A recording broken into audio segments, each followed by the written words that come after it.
오늘 본문에 예수님께서 사람들의 잘못된 생각들을 고쳐주십니다. 오늘 본문에 보면은 앞부분에 이제 두 가지 사건이 나오는데요. 첫 번째가 빌라도가 갈릴리 사람들을 희생시킨 일. 아마 빌라도가 사람들을 위해 군림하면서 권력을 함부로 휘두를 때에 이 갈릴리 사람들이 그런 일에 휘말려서 생명을 잃는 일이 있었던 것 같습니다. 당시에 큰 사건이었겠죠. 그래서 이 일을 예수님께 아뢰을 때 예수님께서 이 일을 대하는 또 생각하는 그들의 마음을 아시고 고쳐주십니다.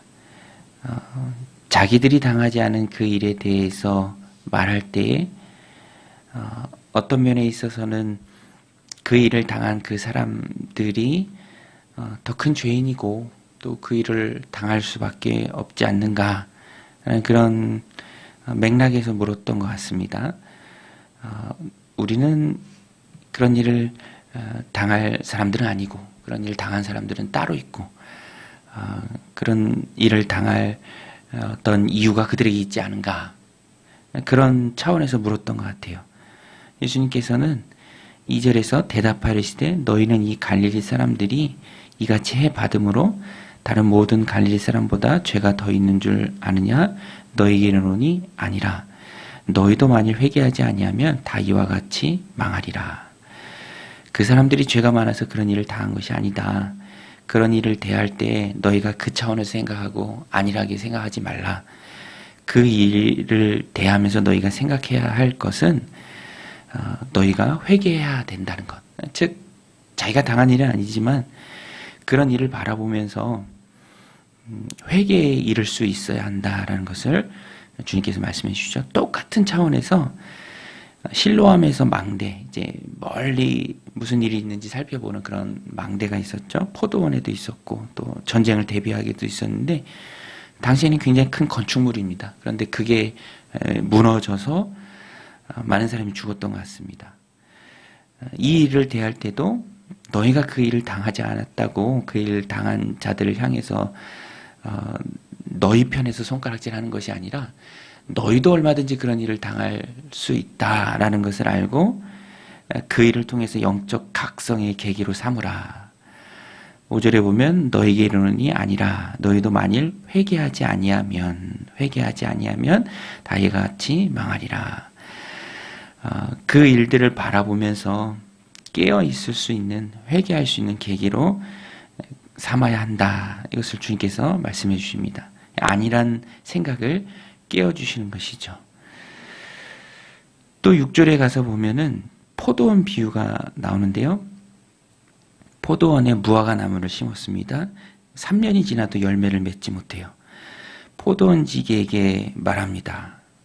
열매 맺지 못하는 무화과 나무가 무슨 의미가 있느냐? 찍어버리라. 땅만 버릴 뿐이다. 땅이 아깝다.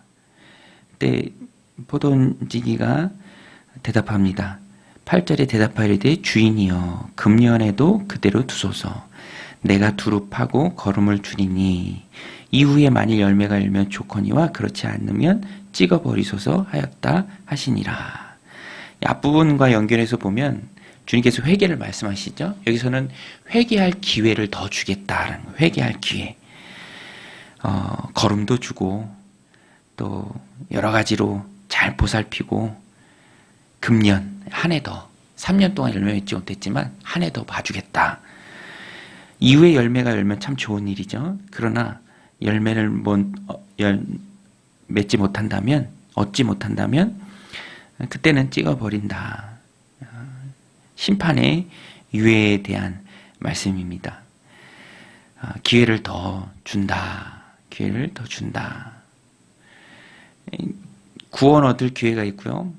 또 구원 얻은 후에 또 하나님 앞에 헌신하는 그런 기회들이 역시 있다라는 것입니다. 오늘 우리도 그것을 늘 기억해야 합니다. 무엇이 급한 일인가? 무엇이 소중한 일인가? 내가 놓치는 기회는 없나 돌아봐야죠. 같은 맥락에서 안식일에 예수님께서 병자를 치유해 주시는 장면도 나옵니다. 18해 동안 병에 매여 있던 여인, 안식일이지만 예수님께서 고쳐주세요. 13절에 안수하신 여자가 곧 펴고 하나님께 영광을 돌리는지라. 근데 이게 회당장이 볼 때 분노할 일이었습니다. 안수하는 게 이제 문제가 됐던 거예요. 안식일인데 일했다. 안식일에 하지 말아야 일했다. 어떻게 보면은 이 회당장의 논리가 자연스러워 보이는데 아주 잘못된 것이죠. 예수님께서 이 생각도 바로 고쳐주십니다. 회당장이 뭐라고 합니까? 14절에 회당장이 예수께 안식일에 병 고치는 것을 분내어 물에게 이르되 일할 날이 엿새가 있으니 그동안에 와서 고침을 받을 것이요 안식일에는 하지 말 것이라 하거늘. 엿새 동안 일할 수 있는데 왜 굳이 안식일에 일해야 되느냐, 손혼자 안수해서 치유해야 되느냐, 그 일하는 거 아니냐, 안식일에 하지 못할 일이다 라고 남의 일이기 때문에 이렇게 얘기하는 것이죠. 예수님께서 이 역시 굉장히 잘못된 생각이라는 것을 깨닫게 해주십니다. 15절에 주께서 대답하여 이르시되 외식하는 자들아, 너희가 각각 안식일에 자기의 소나 나귀를 외양간에서 풀어내고 이끌고 가서 물을 먹이지 아니하느냐. 그러면 18해 동안 사탄에게 매임받은 이 아브라함의 딸을 안식일에 이 매임에서 푸는 것이 합당하지 아니하냐. 이 반박할 수 없는 예수님의 진리의 말씀입니다. 사람들이 다 잘못 생각하고 있는 것이죠. 전통에 매여서 율법의 취지에 맞지 않는 일을 하고 있다라는 것입니다. 예수님 반대편에 아니라는 생각 속에 갇혀서 예수님과 반대되는 생각을 가지고 있습니다. 회개하는 일이 급한데 느긋하게 생각하죠. 기회가 얼마 남지 않았는데 안일하게 생각하고 있습니다. 당장 메인 것을 풀어야 할 사람인데 정작 중요한 그 일을 미루라라고 말하고 있는 것이죠. 다 같이 잘못된 생각 속에 갇혀 있습니다. 예수님께서 뒷부분에 가서는 겨자씨의 비유, 또 누룩의 비유, 겨자씨는 한 알이지만 크게 덤불 같은 나무를 이루어서 많은 새들이 안식처로 삼는 그러한 일들이 한 알의 겨자씨에서 일어난다. 처음엔 미약하지만 나중에 커진다. 또 가루가 서말이나 굉장히 많지만 양이 많지만 누룩, 작은 누룩을 넣었을 때 그 많은 것들을 부풀게 한다. 작은 것이 커지고 퍼져나가는 하나님의 나라에 대해서 주님께서 말씀해 주십니다. 사람들의 잘못된 생각이 가득 차 있지만 주님께서 전하는 그 메시지가 결국에는 그 생각들을 뒤엎고 또 커지고 퍼져나가게 될 것이다. 하나님 나라의 백성이 많아질 것이다. 하나님 중심의 삶을 살아가게 될 것이다.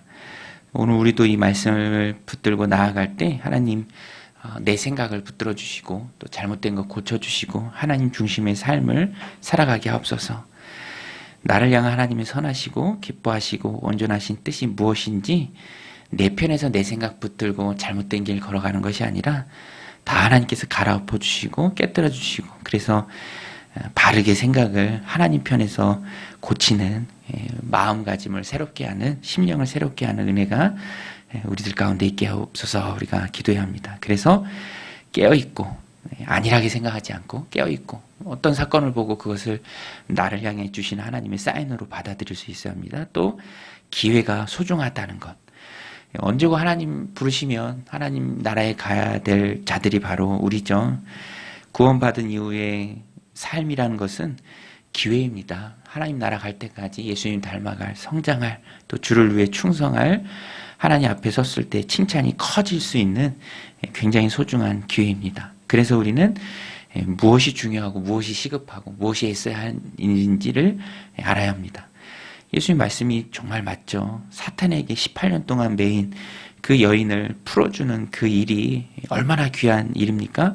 그것을 우리는 자꾸 다른 일들을 대면서 나중에 해야 될 일, 뭐 엿새 동안 해야 될 일 이렇게 말하는 것은 옳지 않다라는 것입니다. 그리고 담대한 것, 하나님의 나라는 커져갈 것입니다. 뭐 지금의 모습이 작다 하더라도, 겨자씨 같다 하더라도, 뭐 작은 누룩이 뭘 하겠나 싶다 할지라도 하나님께서 역사하시면 그것은 놀랍게 가정을 변화시키고 또 우리의 심령을 변화시키고 공동체를 변화시킨다라는 것입니다. 하나님 편에서 하나님 생각으로 하나님의 일들을 하나님의 때에 하나님의 방법으로 이루어가는 하나님 중심의 삶을 살아가는 오늘 하루가 되시기를 주님의 이름으로 간절히 축원드립니다. 우리 같이 말씀 붙들고